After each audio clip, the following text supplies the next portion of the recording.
कहते हैं कि अच्छी संगत का असर अच्छा ही होता है। और अगर हम साधु संतों के साथ रहें तो कोई भी बुरे से बुरा इंसान भी एक अच्छा इंसान बन जाता है।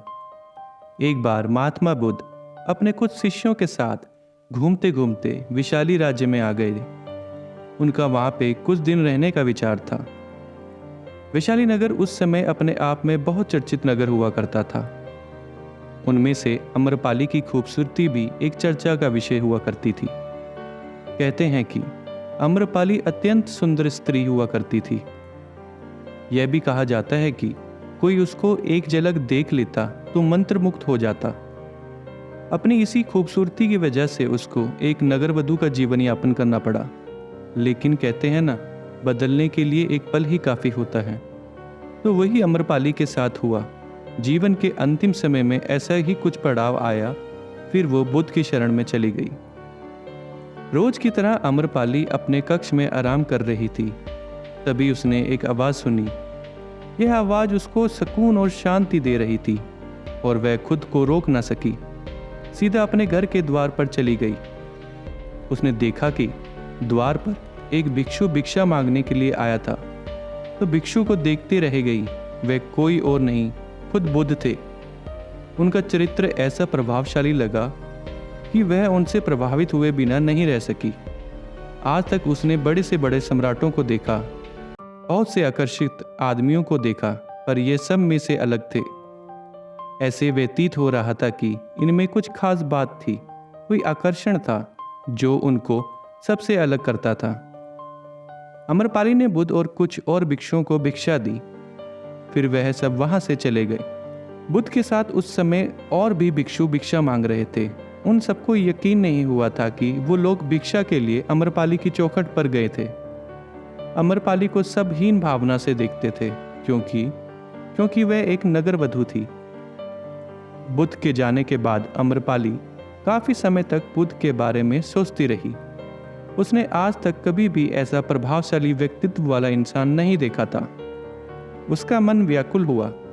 अपनी दासियों को बुलाकर उसने कहा कि पता करो वो लोग कहाँ रुके हैं। एक दिन बुद्ध अपने मठ में नगरवासियों को उपदेश दे रहे थे। तब उनको उनके शिष्य ने बताया कि इस नगर की गणिका, जिसका नाम अम्रपाली है, वो बुद्ध से मिलने की इच्छुक थी।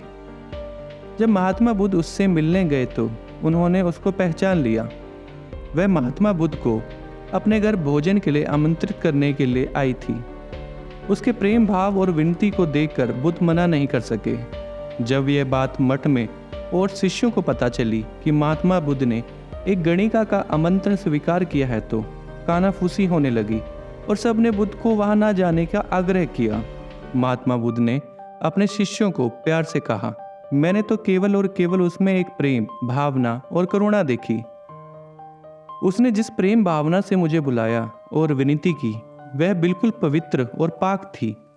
आज वो मुझसे एक नगरवधू बनकर नहीं, बल्कि एक भक्ति भाव और श्रद्धा से आई थी जो बिल्कुल पवित्र थी। फिर तुम लोग ही सोचो, मैं भला उसको कैसे मना करता, फिर चाहे वो एक वैश्या हो या फिर कोई और सन्यासी हो।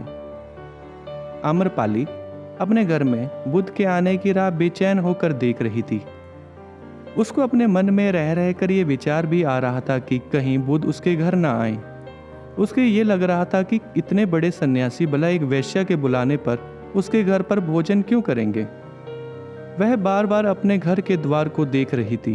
कुछ समय बाद बुद्ध अम्रपाली के घर पर भोजन के लिए गए। उस समय तो उसका खुशी का ठिकाना ही नहीं रहा। उसने दरवाजे में जाकर पहले तो उनके पैरों को धोया और फिर घर के अंदर बुलाया। उसने भोजन के लिए सारी व्यवस्था खुद करके रखी थी। बुद्ध के लिए उसने कई तरह के व्यंजन बनाए थे। आज तो उसको ऐसा लग रहा था कि सारे जमाने की खुशियां उसको मिल गई हों। उसने इतनी दासियां होने के बावजूद भी खुद ही सारा भोजन परोसा और पूरे मन से उनकी आवभगत की। महात्मा बुद्ध के साथ उनके कुछ शिष्य भी उनके साथ आए थे। जब उन्होंने देखा कि जिस सुंदर स्त्री के कदमों में बड़े से बड़ा सम्राट रहता, पूरे वैशाली नगर जिसकी एक झलक के लिए दीवाना था, उसका एक सन्यासी के प्रति ऐसा भक्ति भाव देखकर वो अचंभित से हो गए। शिष्यों को अपने गुरु के प्रति आदर सम्मान ज्यादा बढ़ गया। भोजन समाप्त होने के साथ ही अम्रपाली की आंखों में आंसू थे। उसने मुझसे कहा कि मैं धन्य हो गई, आपने मेरा आमंत्रण स्वीकार किया और मेरे महल में आए। आप नहीं जानते कि आपने इसको आज पवित्र कर दिया है। मेरे मन में आपके प्रति जो भक्ति भाव और श्रद्धा थी वो आज और ज़्यादा बढ़ गई है। वैशाली के सारे युवा, आसपास के राज्य के राजा मुझे पाने के लिए तरसते हैं, पर आप एक ऐसे अकेले व्यक्ति हैं जिसने मुझे सिर्फ सम्मान की नज़रों से देखा, जिसकी आज तक मुझे तलाश थी। जैसे मैंने आपके व्यक्तित्व के बारे में सुना था, आप तो उससे भी ज़्यादा प्रभावशाली हैं। शायद इसी करुणा भाव की वजह से ही आपकी ख्याति दूर दूर तक फैली हुई है।